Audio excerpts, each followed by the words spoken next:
Hey, good morning. Well, morning where you are. It's morning where we are here in Foggy Ridge, state line between North Carolina and South Carolina. This is Shane, this is Rodney, and we want to welcome you to our channel, Fat Off the Bone. So this morning we're starting, we're going to do a pork butt for you on a pellet grill. I'm going to ask Shane, tell us about the Pellet Pro or the grill that we're going to be using this morning. This is a Pellet Pro 1190. I really like it. This is an older version of this grill. They've updated it some since then. They have a automatic dump for the pellets on the newer models, and the newer ones come with stainless steel grates. But Dennis Correa out in Wisconsin owns a company called SmokeDaddyInc.com. SmokeDaddyInc.com. You can buy this grill there. I think it's as good a quality as anything on the market, and I just happen to know Dennis. He's a friend of mine, so that's what I choose. This grill is 11 or 12 years old, and I have replaced the hot rod in it, which is the igniter, twice. Other than that, I've done nothing to it.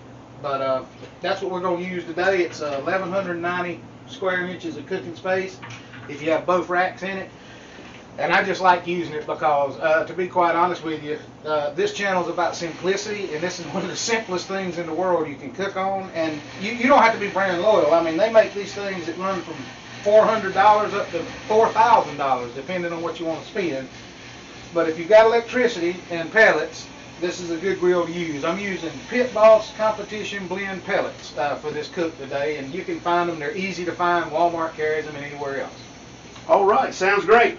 So we're going to get the butt ready. We're going to show you how we do that, and we'll be right back.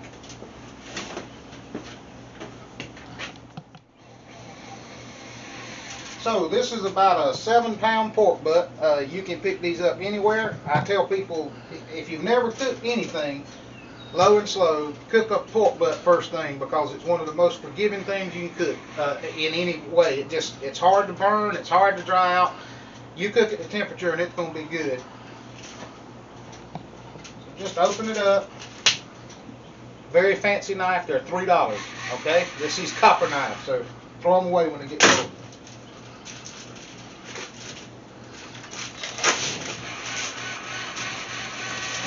Some folks wash them when they take them out of the pack. I figure if it needs to be washed, you probably shouldn't cook it coming right out of the pack. So this is the barbecue rub I make up. We're actually going to give you the recipe for this rub. At the end of the video, we'll show you. I've got it written down, and you're welcome to use it. I don't mind at all.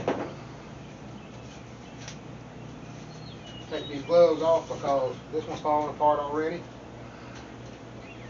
So I always tell people, they say, how much rub do you use on a butt? I say, put as much as you think you need and then double it. At least that's how I do it. And just rub it in good, all the way around. Now there's some really good store-bought rubs as well, and I know some people don't have time to make their own rub. So as you watch future shows, Rodney had an idea, and I thought it was a good one. We're going to take one show and just talk about some of the store-bought rubs that you can buy that are really good. But you know, it's like Rodney said, we were talking the other day, and he said a lot of people just don't have time. You know, they live in an apartment, they live uptown, they work, they come home. Yeah, they'd love to cook a pork butt, but they don't have time to make up all this rub, or maybe they're camping at the beach and want to do a pork rub and don't want to go buy a whole bunch of stuff. Well, there's some really good ones that they make, and we'll talk about some of those in future shows. So I like to use a good bit of brown sugar in a rub because I think it makes it have a lot better bark at the end of the cook. That's all you do. You just rub it down good, like that, and it's ready to go. Ready to go on the grill. Now take it, well, actually, let me raise it first.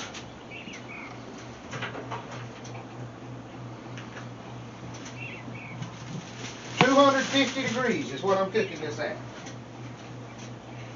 Right in the middle.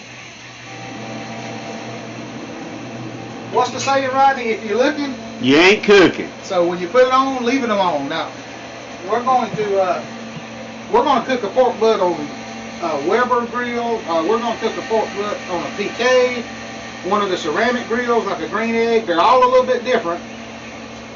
they're all the same, but they're all a little bit different. So future episodes, we will cook pork butts again, and we'll use a different rub and a different grill. But for today, 250 degrees, pellet grill. What you guess, 10 hours? About 10 hours, I think we'll be back. Well, we'll see you in 10 hours. Hey folks, welcome back to Fat Off the Bone. Today we are cooking a pork butt on our Pellet Pro grill. It's been on about 5 hours now. So we tell you, if you're looking, you ain't cooking, but you do have to check it on occasion. So these little digital thermometers are the best $12 or $13 you'll ever spend. I think everybody who cooks should have one of these, Rodney. I agree. They work really well. They're easy. So we're just going to lift the lid here. See, it's looking good. And you don't want to stick it in the fat cap. You want to get it into the meat. So it's registering, and I knew it would. It's registering 163 degrees. Now, 163 degrees is about where everybody freaks out because they say, "Oh my God, it's the stall. What do I do?" You don't do anything. Just leave it alone. People freak out about it, Rodney, but oh, they do. There's just endless blogs about what do I do with the stall? Do I take it off? Do I wrap it? Just like I said, leave it alone. It keep heat on it. It's going to rise to the heat. The laws of thermodynamics aren't going to cease to exist in the grill. Pellet, yeah, on a pellet grill. It's just going to get. It's going to cook. So we're about halfway through this cook.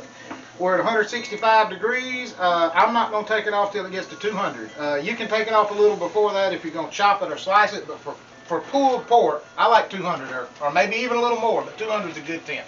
That's exactly right. 200, 210 is perfect, and it'll just fall off the bone. We'll show you how this baby turned out when we come back. Thank you for tuning in to Fat Off the Bone.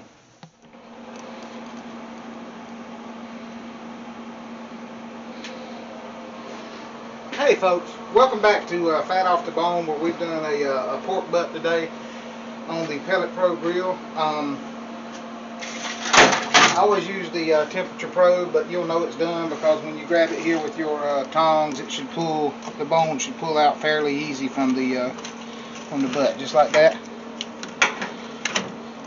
The butt should come. This one's holding on for some reason, but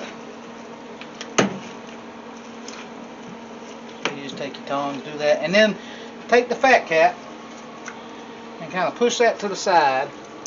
You may end up adding some fat back in, but for the beginning, just push it over to the side, and then all that is good. That's what I mean. That's what I mean when I say it's the most forgiving thing you can cook on a grill. You see, you got a little smoke ring around here, like it's supposed to be.